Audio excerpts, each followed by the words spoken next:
To the daily recap show where we talk about stocks and the financial markets. My name is Chase. If you like this video, please subscribe, hit that notification bell as well as the like button, and leave a comment for the algorithm. Let's get into it. This is the daily heat map of the S&P 500, and when you look at the day, the end of the day, we see very mixed market momentum. However, major averages did rise ever so slightly, mostly on the back of earnings today, as well as some better than expected economics data. But it's really hard to discern anything from this. Looking at the sector analysis chart, we see the best performing sector was energy, followed by technology, financials, and materials. That was really it. The S&P 500 posting a flat day today, up 0.01%, but inconsequential really. Every other sector underperformed the SPY. We saw a mix of defensive and cyclical assets underperform the market. What we really did see though was a bifurcation at the start of the day. You could see that energy, technology, and financials had a big pop to the start of the day and then sort of held those gains, came off their gains towards the end of the day. Whereas a lot of these other sectors that weren't related to semiconductors, tech, or commodity prices really actually just slid early on in the day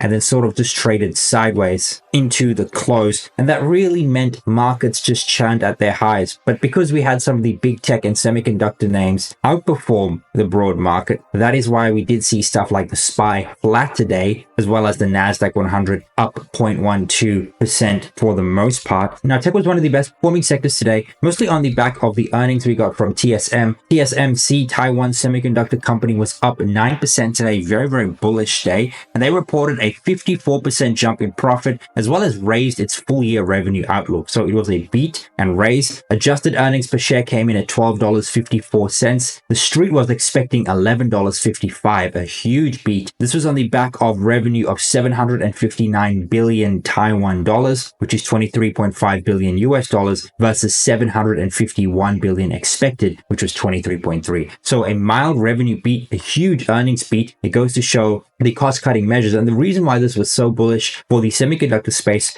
after the ASML news, it sort of shows that ASML's earnings were sort of idiosyncratic and not representative of the broader market. Along with TSMC, we also got Netflix earnings after the bell. Shares were up as much as 5%. They paired some of those gains up to 1.91%, nearly 2% in the after hours here. And that's because they actually reported a great third quarter. They beat on the top and bottom line. It was a double beat. Revenue came in at 9.83 billion versus 9.7 expected. Earnings per share came in at $5.40 versus the street's expectation of $5.16. So again, a revenue beat, and those numbers represented a 15% year-over-year revenue growth, 30% operating margin versus last year's operating margin of 22%. So we saw revenue growth, margin expansion, and Netflix is also planning its next price raise, which will be the first price raise since 2022. And that's really going to help shares this quarter and into 2025. Great business. And the tech space continues to outperform. And that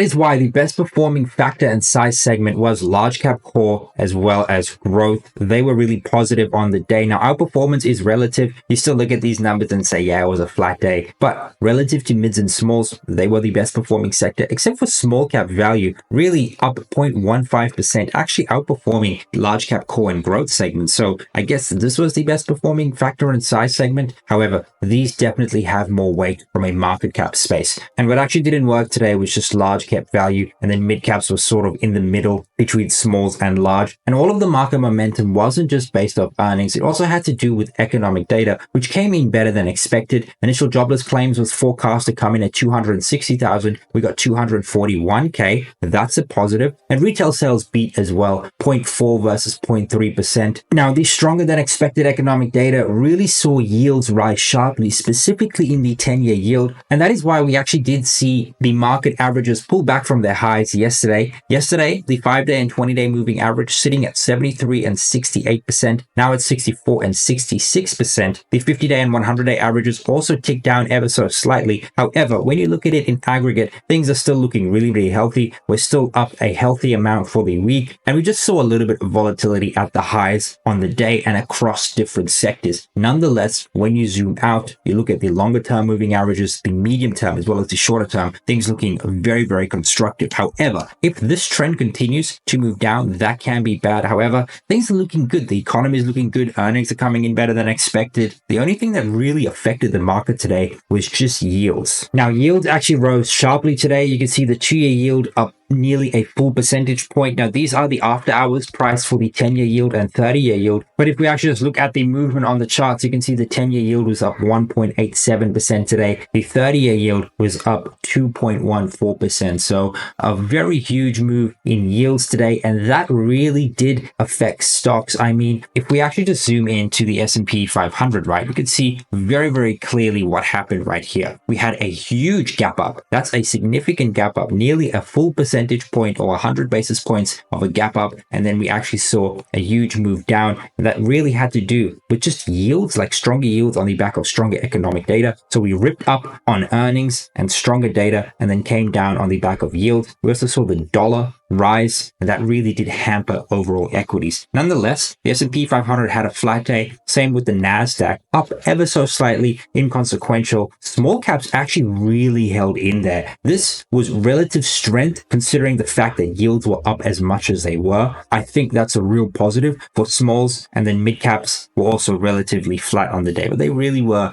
the outperformer. All in all, a very muted day in equities at the close, but a very bullish day when you do zoom out, because you do have to take this with consideration. We did actually notch an all-time high. That would be a wick high, not a closing high, but we did go notch an all-time high in the S&P 500. We did do the same for the RSP, and I believe mid caps did the same as well. Actually, that's a closing high for mid caps. Very, very interesting, and that's an all-time high for mid caps, by the way, for the S&P 400. So still very positive dynamics we're seeing in the market, and we're also seeing a little bit of positive sentiment in the after hours. Not so much in small caps, but the RSP is flat here in extended hours. The SPY is flat, slightly up, and the Qs are slightly up as well. So we'll see how that pans out in the Asia session. And that was just today. We had great earnings, great economic data that saw yields rise, and that did affect stocks towards the end of the day. That was really the trade that happened, and nothing really changed on the S&P 500. The gamma flip continues to be the 57.75 area. The 59.05 continues to be the core resistance.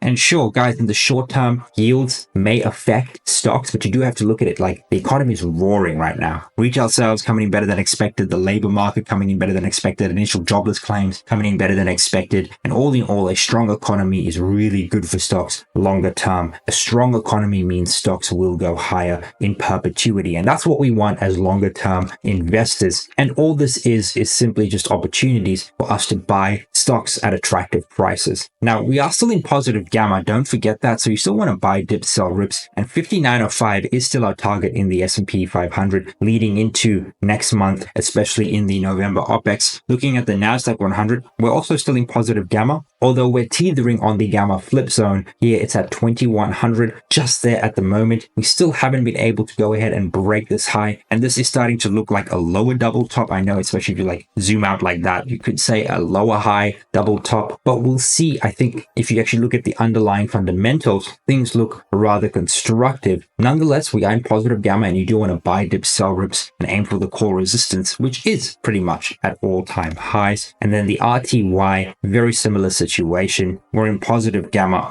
Things look very, very constructive for small caps. I mean, when I saw the economic data and I saw how yields shot up after the retail sales data and the initial jobless claims, I thought small caps were going to have like a 1% down day. I thought we were going to have like a terrible day, but we're starting to see price discovery at these highs, and that's very, very constructive. Look at the price discovery on right here compared to what we have right here. On a relative basis, this is looking far more constructive. And if we do see yields pull back tomorrow and we see bonds catch a bid, I think small caps are really going to rally. I think the market's really positioning itself for small caps, the IWM specifically, to go and take out its all-time high. Gold was very positive today. It's, I guess, to some degree, you can say we're kind of breaking out of this range, but we'll see. Maybe we just extend the range to this higher area. I'm still very convicted on the fact that we're probably going to be range bound for the next 3 months. Have risk assets outperform into the end of the year, and then have safe havens outperform at the start of 2025. That's sort of what I'm thinking. However, if gold just wants to keep rallying, I have a 1.5% allocation to the metal. I'm expecting muted action, but if we go higher in gold, I'll enjoy that as well. I'm not adding to my position. I'm not selling my position. It's a very small allocation to my overall portfolio, and equities just look really good. I wouldn't even consider today a hiccup. We notched new intraday highs, and that's always a positive. Buy dips, sell rips. Equities still look very, very constructive. The economy looks very, very constructive. The trend is your friend. Don't fight the trend. And diving into sentiment, this is the AA sentiment survey. A question that's asked: what direction do these members feel the stock market will be in the next 6 months? A staple of this channel, we look at this sentiment survey every single week.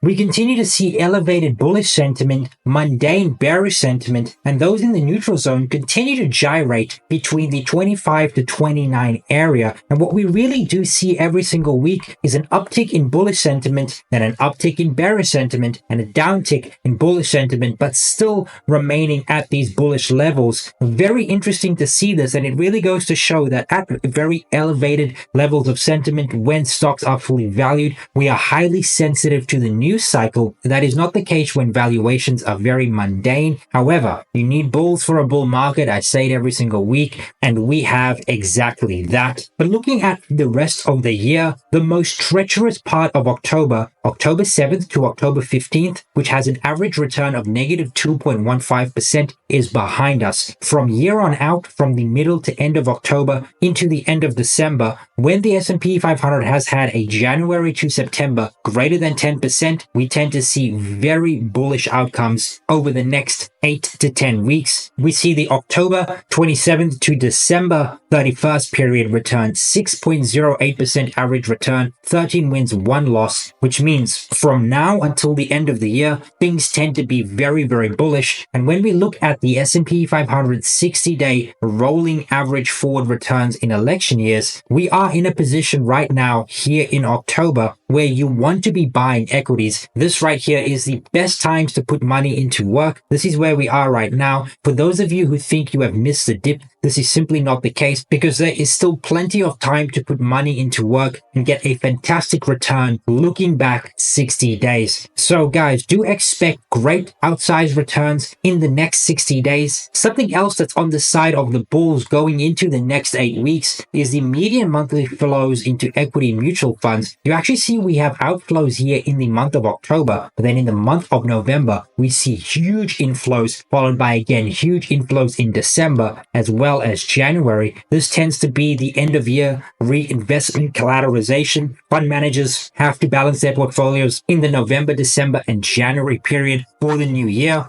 And that's why they do it in January. So guys, we are moving into a period now where we tend to see very bullish flows from all over the place, from retail investors, institutional investors, foreign investors, as well as consumer spending in this Christmas period. And looking longer term, 314 Research came out with this very bullish note. I'm going to read this executive summary. They go on to say the S&P 500 appears expensive, trading at a 26 trailing EPS, 21 times 2025 and 19 times 2026 earnings, which does suggest limited upside, as you can see right here. But when adjusted for sector and quality characteristics, particularly return on equity, S&P 500 valuations are reasonable. If analyst estimates are correct, the S&P 500 should reach and surpass 7,000 by 2026. This is probably closer towards the end of 2025. So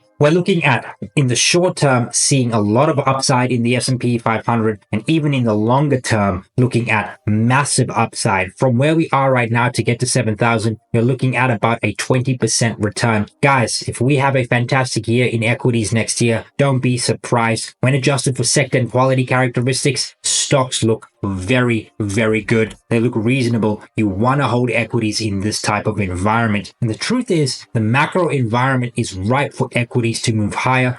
Looking at second quarter, fourth quarter, and the weekly economic index, we continue to see an uptick from the 2% level. Just for the record, the weekly economic index average for the last 30 years is about 2.1%. So we are sitting at the average. We do know that the average economy in the US over the last 30 years, it's actually been very, very good. And so when the weekly economic index is at 2.1% and rising, you want to hold equities. It probably means more good things are to come. And looking at the consumer finance dashboard, consumer metrics tend to be mixed but look rather stable. The unemployment rate at 4.1%, initial jobless claims at 258K, and non-farm payrolls at 159K. This is an outdated reading. I do think that the current non-farms is actually at 240K, so take this data with a grain of salt. However, the unemployment rate and initial jobless claims are like at the correct level, so I don't know why the non-farms here is at 159,000. Maybe that's the average over 3 months. Nonetheless, all of these employment gauges are telling us that we're at full employment and the economy is really healthy. Looking at overall income, average hourly earnings increased 4% year over year, personal income 560 basis points, and new bankruptcy filings did increase 15.6%, but taken with a grain of salt, the majority of bankruptcies are actually reorganizations, and that's not necessarily a bad thing. It's actually a good thing. That's why the bankruptcy system was set up that way. All in all, the consumer metrics look rather robust, but something that is a bit concerning is the uncertainty index. The sum of don't know and uncertain answers to 6 various questions point to a lot of uncertainty, and we tend to see this in election periods like we are right now, like we did in 2020 and like we did in 2016. Elections breed uncertainty. The second we get that certainty from the election, we tend to see this index move down